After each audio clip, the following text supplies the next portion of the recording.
دیکھیے ہماری یہاں پر ملاقات شورا کونسل کے ہیڈ سے ہوئی. اس کے بعد ہماری ملاقات ہوئی 2 گھنٹے تک عادل جبیر جو پہلے فارن منسٹر تھے سعودی عرب کے. 2 گھنٹے سے ان سے بہت ڈیٹیل ملاقات ہوئی. پھر آج ہم 2 تھنک ٹینکس میں گئے. کل ایک تھنک ٹینک تھا، آج ایک تھنک ٹینک تھا، اور آج ہم یہاں پر جو ایک عرب یونیورسٹی ہے فورنسک سائنسز کی، جس کا گجرات فورنسک سائنس سے MOU تھا. تو اس ٹرپ میں اگر آپ دیکھیں گے تو سب سے پہلی بات یہ ہے کہ کنگڈم آف سعودی عربیہ میں 27 لاکھ لوگ بھارت کے یہاں پر رہتے ہیں، کام کرتے ہیں. اور جو ہمارا جو فورن ایکسچینج ہر بھارت کا ناگرک بھی جاتا ہے دیش کو، اس کا ایک بہت بڑا حصہ کنگڈم آف سعودی عربیہ سے جاتا ہے.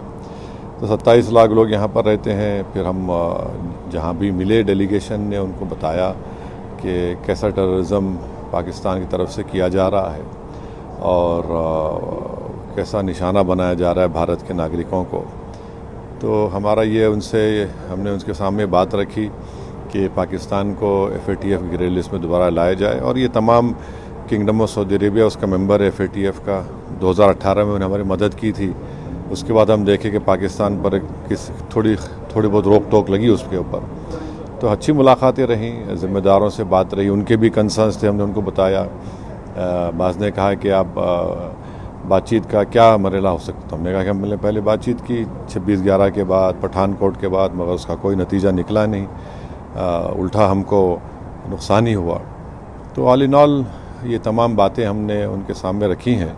اور ہم نے ان کو یہ بتایا کہ جو پاکستان یہ جو پروپیگنڈا کرتا ہے کہ ایک مسلم کنٹری ہے، ہم نے ان کے سامنے یہ بات بھی رکھا کہ بھارت میں 14.5 کروڑ کے قریب مسلمان رہتے ہیں، اور یہ ان کا بولنا بالکل سراسر غلط ہے. اور پھر ہم یہاں پر ان کو یہ بتائے ہیں کہ دیکھیے پچھلے سال جو ہے سعودی عرب نے پاکستان کو ایڈ دیا 2 بلین کا. پھر 2024 میں سعودیہ نے ان کو لون ایکسٹینڈ کیا 3 بلین کا. ہم نے کہا کہ پاکستان میں تو کوئی ہو نہیں رہا نا، کوئی ان کی اکانومی اسٹیبل نہیں ہو رہی، الٹا پیسہ ہمارے اپنے غریبوں کے لیے استعمال نہیں ہو رہا. ہم نے ان کو بتایا کہ پاکستان اپنے ڈیفنس کا بجٹ ان کا 2.6% GDP کا، اور بھارت کا 1.9% ہے. تو یہ کنٹراسٹنگ ہم نے بتایا کہ پھر قریب ہمارا $50 بلین کا ان سے ہمارا ٹریڈ ہے، بائلیٹرل ٹریڈ ہے. اور پھر ہم نے اس پاکستان کے پروپیگنڈے کا میں نے اس کو بتایا کہ اسلامک یونیورسٹی مدینہ میں ہے، اور وہاں پر جو پروفٹ محمد صلی اللہ علیہ وسلم کی سیرت پہ جو کتاب پڑھی جاتی ہے اس کا نام رحیق المختوم ہے. تو اس کو تمام لوگوں کے کمپٹیشن میں فرسٹ پرائز ملا تھا مسلم ورلڈ لیگ کی طرف سے. اور وہ کتاب لکھنے والا مولانا صفی الرحمن مبارک پوری رحمۃ اللہ علیہ تھے. آج ان کی کتاب پڑھائی جاتی ہے وہاں پر. تو ایسے کئی بھارت میں جو ہمارے علماء ہیں، چاہے وہ بریلوی مسلک کے ہوں، دیوبندی مسلک کے ہوں، اہل حدیث ہوں، اہل تشیع ہوں، ان علماؤں کا کوئی مقابلہ پاکستان کے علماء نہیں کر سکتے. اور انہوں نے بھارت میں توحید کا پیغام بھی دے رہے ہیں، دیتے رہیں گے. عشق نبوی صلی اللہ علیہ وسلم کی تعلیمات سے ہم کو بتا رہے ہیں، آشکار کر رہے ہیں.